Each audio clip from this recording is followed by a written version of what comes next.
So the English language is a language which is originally weak to express the words that are used in the Sharia. So لا شك ولا ريب, without a doubt, it's good to use the word ibadah.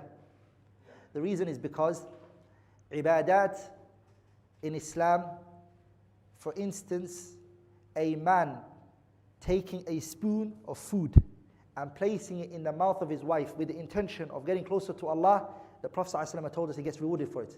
حَتَّى مَا تَجْعَلُ فِي فَيِّ امْرَأَتِكَ. In the English language, that's not worship. They don't consider it to be worship. The Prophet ﷺ said, وَفِي بُضْعِ أَحَدِكُمْ صَدَقَةً.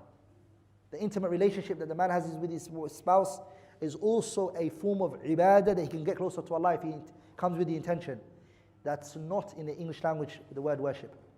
So the word worship, it's only seen as going to a particular place and then facing Allah, whatever you're worshipping, and doing that particular ritual. Like for us, smiling in the Muslim person's face is a form of ibadah. Shaking a person's hand is a ibadah. So ibadah is la shakka, more general, more comprehensive, but because we are limited in the term and the vocabulary that we have in the English language, we sometimes are loose in the translation.